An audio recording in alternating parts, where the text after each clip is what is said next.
अरे भगवान मुरुमकर, काकासाहेब तापकीर, अंबादास पिसाळ, अशोक खेडकर, प्रवीणदादा घुले, सोमनाथ राळेभात, अमित चिंतामणी, ज्ञानेश्वर झेंडे, प्रतिभाताई रेणुकर, संजीवनीताई पाटील, मनीषाताई मोहोळकर, रविदादा सुरवसे, कैलास शेवाळे, दादासाहेब सोनमाळी, काकासाहेब धांडे आपल्या या जामखेड नगरपालिकेच्या अध्यक्षपदाच्या उमेदवार सौ प्रांजल अमित चिंतामणी या ठिकाणी उपस्थित आपले सगळे नगरसेवक पदाचे उमेदवार आणि उपस्थित सर्व भगिनी आणि बंधूंनो, आज मला अतिशय आनंद आहे की जामखेडमध्ये आपल्या सर्वांमध्ये मी उपस्थित आहे. आत्ताच रामभाऊ म्हणाले की विधानसभेला मी येऊ शकलो नव्हतो. रामभाऊ, त्याचं दुःख जेवढं तुम्हाला आहे त्यापेक्षा जास्त मला आहे. पण मी जामखेडकरांना विनंती करण्याकरता आलो आहे. विधानसभेत किल्ला तुम्ही सर केलाच होता. पोस्टल बॅलेटमध्ये थोडेसे मतं कमी पडले आणि म्हणून आपल्या हातून किल्ला गेला. पण आता त्याची भरपाई जर करायची असेल आणि खऱ्या अर्थानं रामभाऊंच्या पाठीशी उभं राहून आपलं प्रेम दाखवायचं असेल तर आता प्रांजल ताईला निवडून देऊन ही नगरपालिका रामभाऊंच्या हाती तुम्ही द्या, ही विनंती करण्याकरता मी आलेलो आहे. आपण बघा, या नगरपालिकेच्या निवडणुका हा लोकशाहीचा उत्सव आहे. लोकशाहीमध्ये भारतरत्न डॉक्टर बाबासाहेब आंबेडकरांनी संविधानाच्या माध्यमातून आपल्यापैकी प्रत्येकाला एक मताचा अधिकार दिलाय. टाटा, बिर्ला, अडाणी, अंबानी हे एकच मत देऊ शकतात आणि आपण एकच मत देऊ शकतो. पण हे जे मत आहे, हे मत एक जबाबदारी देखील आपल्यावर टाकतं. कारण आपण ज्यावेळेस लोकसभेत मतदान करतो त्यावेळी देशाचे प्रधानमंत्री आपण निवडून देतो. विधानसभेत मतदान करतो तर राज्याचे मुख्यमंत्री आपण निवडून देतो. आणि शहरामध्ये ज्यावेळेस आपण मतदान करतो त्यावेळी पुढच्या 5 वर्षाकरता आपलं शहर कोणाच्या हातामध्ये द्यायचं याचा निर्णय या निवडणुकीच्या माध्यमातून आपण करत असतो. बंधू भगिनींनो, लोकशाहीने सगळ्यात मोठं परिवर्तन जर काही केलं असेल, आपल्या देशात जेव्हा राजेशाही होती त्यावेळी राणीच्या पोटातून जो जन्म घ्यायचा तो राजा व्हायचा. पण लोकशाहीने सांगितलं राजा राणीच्या पोटातून पैदा होणार नाही, तो मताच्या पेटीतून पैदा होईल. मताच्या पेटीतून ज्याला राज्यकारभार चालवायची जबाबदारी आपण द्याल तो राज्यकारभार चालवेल. आणि म्हणूनच ही निवडणूक आपल्या शहराच्या आणि तद्वतच आपल्या सगळ्यांच्या भाग्याची, भविष्याची, भवितव्याची अशा प्रकारची निवडणूक आहे. आणि म्हणून आज आपण पाहतोय, एक काळ असा होता जवळजवळ 60-65 वर्ष आपल्या देशामध्ये राज्यकर्ते म्हणायचे की भारत हा छोट्या छोट्या गावात राहतो, गावांचा विकास म्हणजेच देशाचा विकास. आणि ते खरंही होतं. पण त्याच वेळी हे 60-65 वर्ष शहरांकडे मात्र आपल्या राज्यकर्त्यांनी खूप दुर्लक्ष केलं. 60-65 वर्ष शहरांच्या विकासाच्या योजनाच राज्यकर्त्यांनी तयार केल्या नाही. परिणाम काय झाला? शहरं तर मोठी होत होती. अन्न, वस्त्र, निवारा, शिक्षण, आरोग्य, रोजगार याकरता लोक शहरांकडे येत होती. आणि मग आलेल्या लोकांना राहायला जागा नाही. मग अतिक्रमणं झाली, झोपडपट्ट्या तयार झाल्या. मग त्यातनं लोकसंख्या वाढल्यामुळे पिण्याच्या पाण्याचे प्रश्न निर्माण झाले, रस्त्यांचे प्रश्न निर्माण झाले. मग त्या ठिकाणी एवढे लोक राहायला लागले तर सांडपाणी, मैल्याचं पाणी हे नाल्यांमधनं व्हायला लागलं. त्यामुळे त्या ठिकाणी रोगराई पसरली, त्या ठिकाणी वास, त्या ठिकाणी मच्छरांचं साम्राज्य हे आपल्याला पाहायला मिळालं. तेच पाणी आपल्या विहिरींमध्ये गेलं, नदी नाल्यांमध्ये गेलं. आपले जलस्रोत त्या ठिकाणी प्रदूषित झाले. लोकसंख्या वाढल्यामुळे घनकचरा खूप मोठ्या प्रमाणात तयार व्हायला लागला. मग कचऱ्याच्या कुठल्या व्यवस्था न झाल्यामुळे ठिकठिकाणी कचऱ्याचे ढीग दिसायला लागले. एक प्रकारे शहरी जीवन हे अत्यंत खराब झालं. शहरं वाढत गेली, पण व्यवस्था मात्र कुठल्याच झाल्या नाही. देशामध्ये पहिल्यांदा मोदीजींचं सरकार आल्यानंतर मोदीजींनी सांगितलं की गाव तर महत्त्वाचं आहेच, पण शहरही महत्त्वाचं आहे. गावासोबत आपल्याला शहरांचाही विकास केला पाहिजे. कारण आपली शहरं देशाच्या GDP पैकी 65% GDP तयार करतात. वस्तू आणि सेवांची निर्मिती शहरात होते, रोजगाराची निर्मिती शहरात होते, आरोग्य आणि शिक्षणाची व्यवस्था शहरात होते. आणि म्हणून शहरांना योग्य पद्धतीचं आपण त्या ठिकाणी काम केलं तर जो गरीब आहे, जो मध्यमवर्गीय आहे, त्याचं जीवनमान हे आपण बदलवू शकतो आणि अधिक रोजगाराच्या संधी देखील आपण तयार करू शकतो.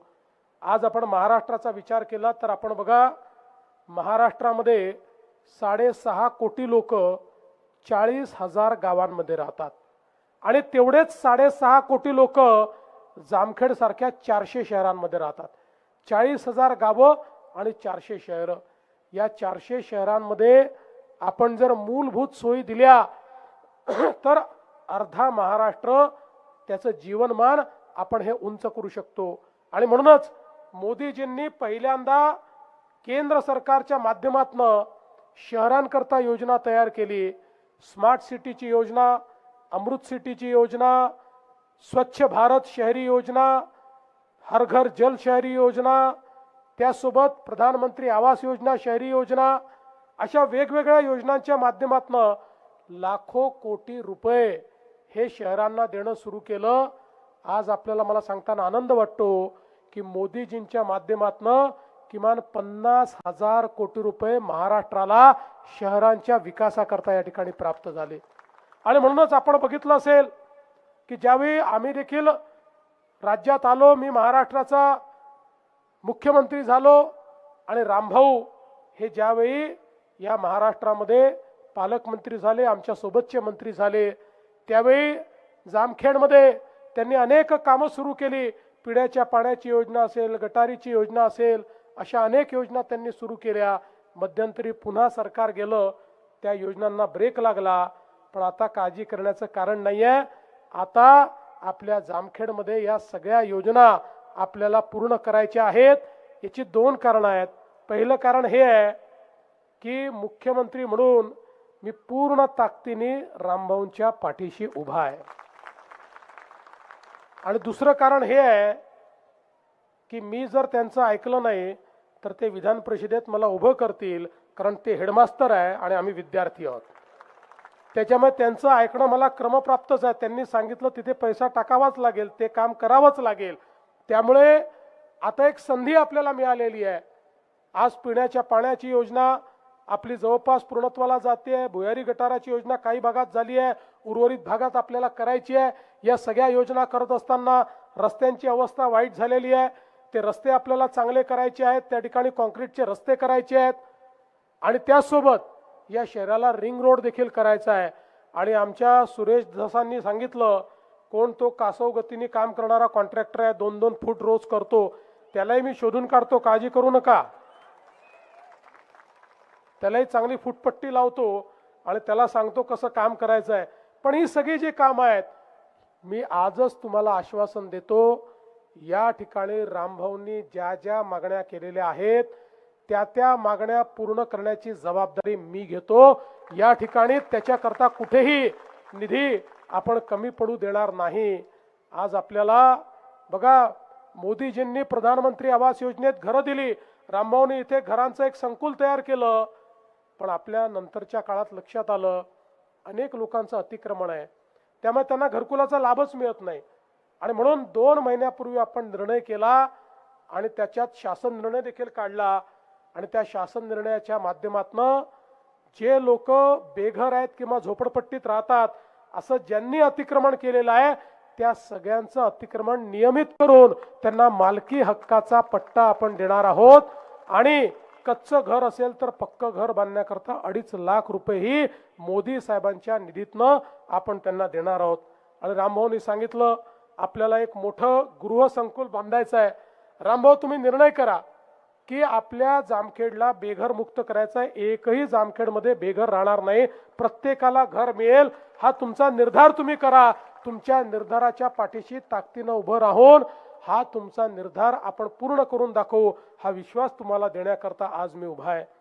खरं म्हणजे प्रांजलताईंचं भाषण मी ऐकत होतो, अतिशय चांगल्या पद्धतीनं त्यांनी स्पष्ट विचार या ठिकाणी मांडलेले आहेत.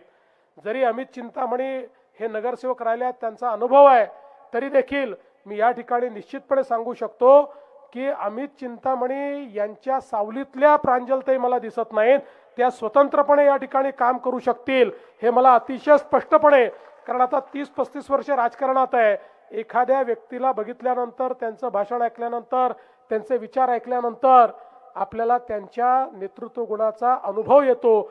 त्यातनं मी सांगतो की तुम्ही एक अतिशय कर्तव्यदक्ष अशा प्रकारच्या या ठिकाणी नगराध्यक्ष निवडून देणार आहात आणि निश्चितपणे आपल्या शहराचा विकास करण्याकरता एक मोठं पाठबळ या माध्यमातून आपल्याला मिळेल. बंधू भगिनींनो, मी आपल्याला एवढंच सांगण्याकरता आलोय, आपण इतके वर्ष बघतात, आम्ही जे बोलतो ते करतो, आम्ही केवळ आश्वासनं देऊन जाणारे लोक नाही आहोत. आता रामभाऊंनी या ठिकाणी सांगितलं, जसं जलसंधारणाची कामं शहरात तुम्ही अलाउ केली, तशीच इतरही विभागांची कामं करा.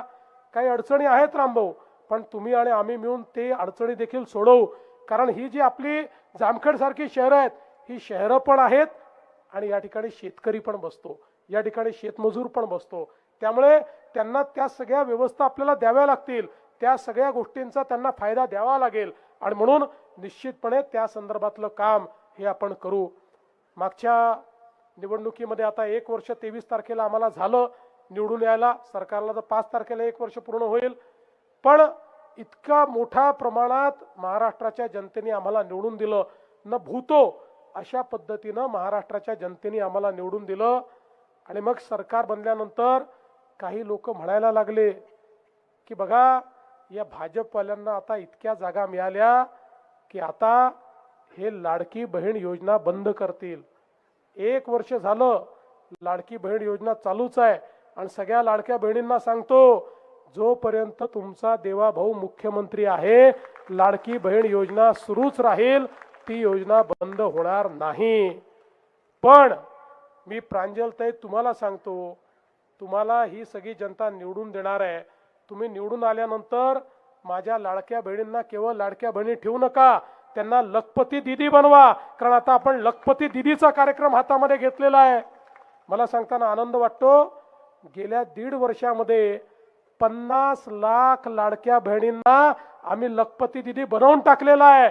आता या वर्षी येतं जे वर्ष आहे त्यात 1 कोटी पर्यंत आमच्या लाडक्या बहिणी या लखपती दीदी होतील. लखपती दीदी म्हणजे काय, तर सरकारच्या योजनांचा वापर करून ज्या बहिणी दरवर्षी वर्षाला 1 लाख रुपयापेक्षा जास्त कमावतात त्या लखपती दीदी आहेत. अशा 50 लाख लखपती दीदी तयार झाल्या. आता 1 कोटी आम्ही करणार आहोत. त्यामुळे तुमच्या नगरपालिकेच्या माध्यमातून तुम्हाला माझ्या या सगळ्या लाडक्या बहिणींना लखपती दीदी करायचं आहे आणि त्यांच्या माध्यमातून त्या ठिकाणी खऱ्या अर्थानं सामाजिक आर्थिक परिवर्तन आपल्याला घडवायचं आहे. आणि म्हणून बंधू भगिनींनो, मी फार लांबलचक भाषण देणार नाही, तुम्ही सुज्ञ लोक आहात, पण एक गोष्ट लक्षात ठेवा, आता हजारो कोटी रुपयाच्या योजना आमच्याकडे आहेत, त्या योजना तुमच्यापर्यंत पोचवायच्या आहेत. पण पोचवण्याचं उपकरण काय आहे, ते उपकरण नगरपालिका आहे, नगरपंचायती आहे, नगर परिषद आहेत. आणि मग हे जर उपकरण योग्य लोकांच्या हाती असेल, अशा लोकांच्या हाती असेल की जे मोदीजींच्या विचाराने चालतील, आम्ही सांगितलेल्या, रामभाऊनी सांगितलेल्या मार्गाने जे चालतील, ते जर त्या नगरपालिकेत असले तर दिलेला पैसा तुमच्यापर्यंत पोचेल. आणि इतर जर कोणी त्या ठिकाणी असलं तर कुठे मुरेल हे सांगता येत नाही. आणि एक लक्षात घ्या की आमचा एखादा नगरसेवक चुकला, आमच्या प्रांजलताई चुकल्या, तर आम्हाला अधिकार आहे, आम्ही त्यांना सांगू शकतो तुम्ही चुकलात, आम्ही त्यांचा कान धरू शकतो, आमचा अधिकार आहे. पण दुसरा कोणी त्या ठिकाणी असला आणि आम्ही दिलेल्या पैशाचं त्यांनी काही केलं तरी आम्हाला त्यांना बोलण्याचा अधिकार काही राहणार नाही. आणि म्हणून तुमचा विकास तुमच्यापर्यंत पोचवायचा असेल, मोदीजींचं विजन, तुमच्याकरता दिलेला निधी हा जर तुमच्याकडे पोचवायचा असेल तर तुम्हाला नगरपालिकेवरही कमळाचाच झेंडा लावावा लागेल. आणि म्हणून जाता जाता एवढीच विनंती करतो, उद्याच मतदान आहे, उद्या सगळेजण मतदानाला जा.